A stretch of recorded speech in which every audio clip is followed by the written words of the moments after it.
théistes comme des tromperies obscurantistes, l'homme ciblait plus particulièrement l'islam dont il prétendait qu'elle revêtait un plus grand danger.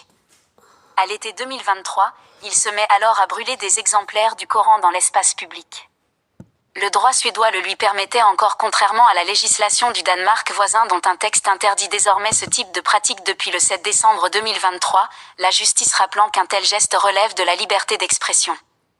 Mais ces directs à répétition agitent les menaces émanant d'entités islamistes étrangères.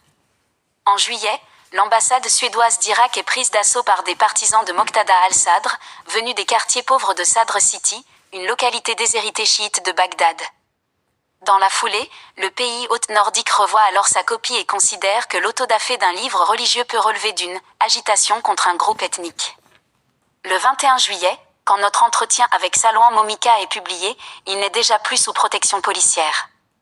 Maintenant je suis sans défense, avait-il déploré, décrivant avoir déjà été roué de coups par un groupe d'hommes l'ayant reconnu dans la rue. À lire aussi, blasphème et apostasie, que dit le Coran ? Pression judiciaire. Après avoir échangé sur l'histoire de Salman Rushdie et de sa littérature, Salwan avait concédé craindre d'être un jour exécuté. Il n'y a pas d'être humain qui ne craigne pour sa vie, mais je dis toujours, il vaut mieux vivre un jour libre et courageux que de vivre 100 ans enchaîné et lâche. Le doute devrait concerner toutes les disciplines, même l'existence. Le doute est la raison d'un voyage vers la recherche et l'atteinte de la vérité. Il faut pouvoir douter de tout. L'homme multiplie alors ses autodafés de Coran, toujours soigneusement encadrés par la police suédoise. Sur les réseaux sociaux, il lance des appels aux dons, abondamment relayés.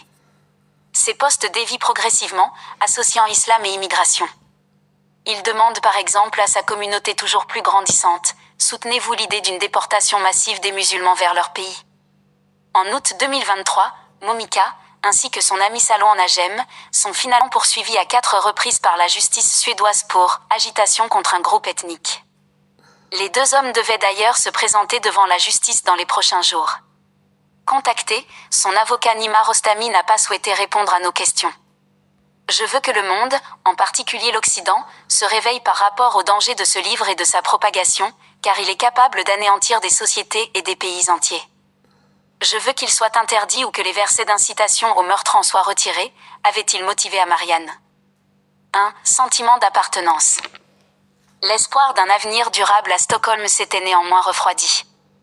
L'agence suédoise des migrations avait révoqué son permis de séjour, prétextant que l'Irakien avait fourni de fausses informations lors de sa demande d'asile.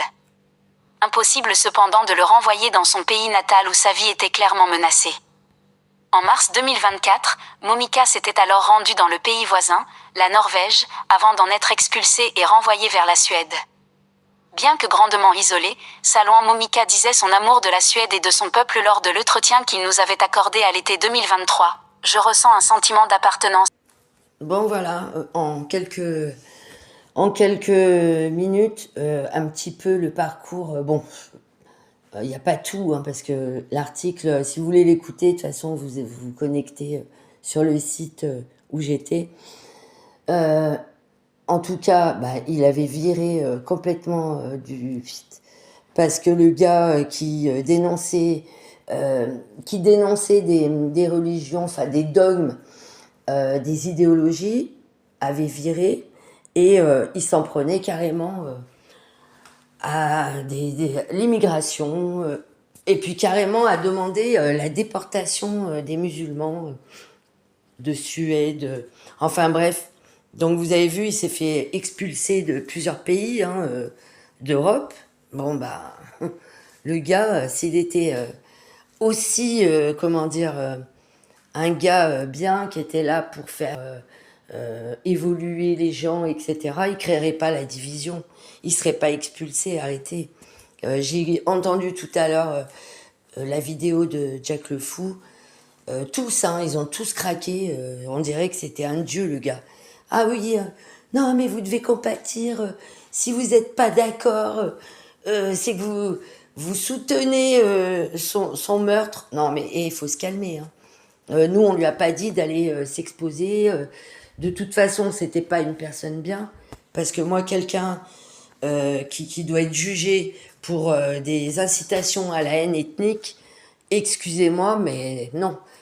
Il participe à la division. Alors qu'ils fassent ça là-bas en Irak, à la limite, mais bon, je pense que si c'est enfui, c'est que ça commençait à chauffer pour lui.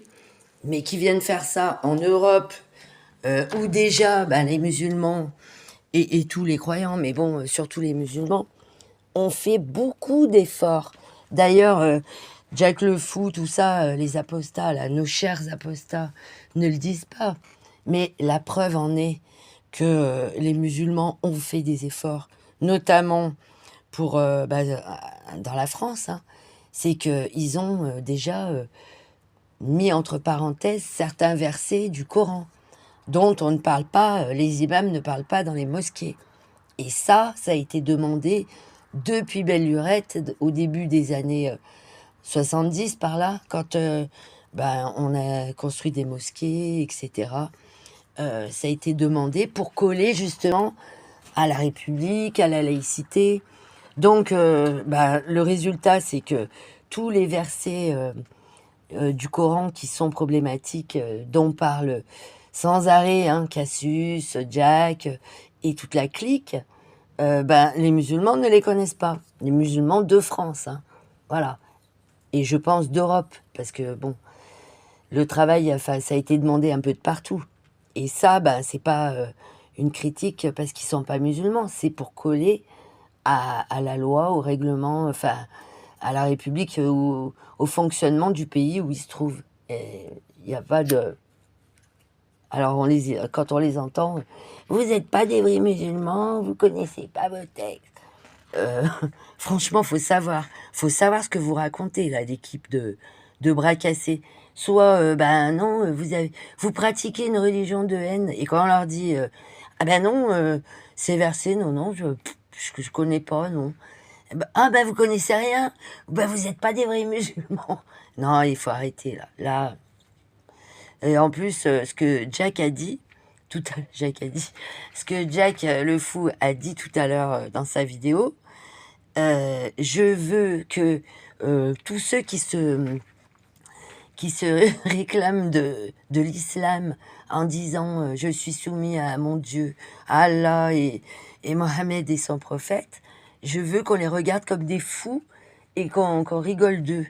Non mais ça c'est en totale contradiction justement avec la liberté en France. Là vraiment vous avez craqué quoi. Jamais je tolérerais des choses pareilles, un comportement pareil envers une communauté avec qui, moi je suis pas musulmane, mais chrétienne, bon catholique on va dire, je suis en accord avec eux. Il n'y a aucun problème. Et ça, depuis...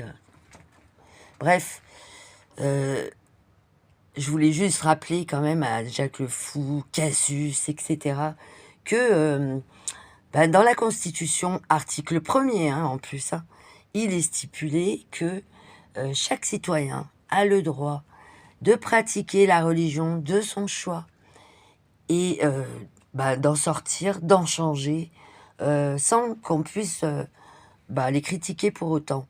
Et que aucun des croyants, quelle que soit la religion, ne peut être stigmatisé ou critiqué, calomnié, n'en parlons même pas, ou moqué en raison d'une appartenance à une religion, de son appartenance à une religion, quelle qu'elle soit. Donc ce que vous faites à longueur de temps, parce que critiquer des textes, oui, bien sûr, critiquer un dogme, bon, ok. En France, on a le droit, la liberté d'expression, tout ça. Mais ça va bien plus loin sur vos lives. Vous incendiez carrément des musulmans, vous les traitez d'ignards, d'attardés. Non mais, apparemment, Jack le Fou veut faire une vidéo avec toutes les insultes et les menaces qu'il a reçues. Moi, je vais en faire une avec toutes les insultes, oui, je dis bien insultes, critiques, moqueries, dénigrements, calomnies que les apostats ont fait. Et il y en a un poids. Ça regorge, il n'y a que de ça. C'est de la folie. Il n'y a pas une seule journée où ils vont être corrects, parce que bon, il y a une façon aussi d'aborder le sujet, hein. Et puis quand on dit que cette religion est mortifère, je vous rappelle quand même que bon, il y a une autre religion qui fait des milliers de morts, hein, à l'heure actuelle et depuis des années, hein, des dizaines d'années, on va dire. Ça fait au moins 30 ans. Euh, 30 ans que ça a vraiment dégénéré. Bon, ça fait plus, bien sûr. Ça a dégénéré au début, après les années 48, je sais plus. En 49, je crois, je sais plus les dates. Et après, bon, ça n'a pas arrêté en fait. Donc ça, par contre, non. Ça les dérange pas. Une religion qui revendique posséder des terres parce que Dieu leur a donné. Alors non, et donc ils vont éradiquer tout un peuple. Bon, ça non, ça les dérange pas, hein. C'est fou hein, quand même, hein. Qu'on leur donne un pays, un territoire, bien sûr, mais pourquoi leur laisser les laisser s'étendre, prendre des maisons qui ne sont pas à eux, expulser, maintenant vouloir déporter tout un peuple? Non, mais et ça, par contre, on les entend pas. On les entend pas sur les enfants qui meurent, qui sont déchiquetés par les bombes. Tous les jours, on a des vidéos ignobles, mais ignobles. Et ça, c'est pas que en Palestine, en Jordanie, il y a eu le Liban. Non, mais il faut arrêter là maintenant. Là, vous prenez vraiment les gens pour des cons. Et ils nous pètent un câble sur leur live en voulant qu'on pleure pour un mec qui a fait de la haine ethnique, de la haine contre des communautés. Attendez, je sais pas moi, vous êtes perché ou qu'est-ce qui vous prend? Personne vous a demandé de faire ça. Et en France, franchement, c'est vraiment pas le sujet, quoi. Parce que il y a eu effectivement une période d'attentats. Ça a toujours été quand la France allait se mêler de conflits à l'étranger qui ne la regardaient pas, hein, et on se demandait pourquoi ils allaient prendre parti. Parce que il y a des pays qui n'ont jamais eu de problème avec des attentats. Jamais. Parce qu'ils ne sont pas mêlés de trucs nauséabonds, d'histoires qui ne sont pas les leurs en plus. Donc nous, bon, ça a été une connerie. Après, il y a eu l'histoire avec Charlie. Bon, pareil, qui lui a demandé d'aller faire des représentations du prophète, etc. Alors qu'il savait que c'était... je sais pas, faut... À un moment, je veux dire, la liberté d'expression, oui, mais la liberté tout court, eh ben, en fait, notre liberté s'arrête là où commence celle de l'autre. Donc ça veut dire que tu as le droit de faire des choses, mais quand ça va heurter la liberté de pratiquer son culte, hein, de l'autre, faut s'arrêter. Voilà. Tout est une question de dosage. Et quand vous parlez de vivre ensemble, le vivre ensemble, c'est justement ne pas provoquer bêtement d'autres communautés. On ne peut pas vivre comme vous voulez, tous pareils, hein, dans le même moule, parce qu'on n'est pas des clones. Sinon, il faut cloner. Peut-être une fois qu'il y aura l'intelligence artificielle avec les robots, vous arriverez à faire des gens pareils. Mais ce qui fait justement la vie, quoi, c'est le fait qu'on ne soit pas pareil et que on arrive à s'accepter avec nos différences. Donc c'est ça le vivre ensemble. Si vous voulez que tout le monde soit calqué sur le même moule, ça marchera pas. Il y aura aucun intérêt à vivre avec des gens qui pensent comme vous, qui vivent comme vous, qui pensent comme vous. Non. Où est l'intérêt? On n'apprendrait rien, on serait... voilà. Donc, vous voulez que les gens s'adaptent, s'intègrent, le vivre ensemble, le vivre ensemble, c'est l'acceptation des autres avec leurs différences. Voilà. Et en plus, ils ont fait une lettre, les apostats, putain, c'est d'un ridicule, mais alors, un ridicule pour demander au gouvernement de les défendre, de les protéger. Non, mais est-ce que vous avez déjà vu un apostat assassiné en France parce que il a arrêté sa religion? Moi, j'ai jamais vu ça, hein. Je sais pas, ils sont perchés ou quoi? Vous voulez un garde du corps devant votre maison, non? Hein? Arrêtez, vous allez me faire pleurer, là. Vraiment, Ah ouais, mais c'est de pire en pire, hein. Ah, vraiment. Et en plus, je vous signale que dans un État laïque, l'État, le gouvernement n'a rien à voir avec les religions. Donc pourquoi vous voulez qu'ils se mêlent d'une religion, eh bien certes qui fait qui crée des tensions dans d'autres pays, mais bon, si vous voulez régler ça, allez là-bas et faites vos actions là-bas. Qu'est-ce qu'a à voir la France ici? Ce gars, il n'était pas en France, il vient d'Irak, il est parti en Suède, il s'est fait jeter. Il est parti en Norvège, il s'est fait jeter. Il a voulu aller en Finlande, il s'est fait jeter de partout. Donc c'est bien qu'il y a un problème. Arrêtez de nous faire croire que le problème, ça vient toujours des autres. Allez, bonne soirée.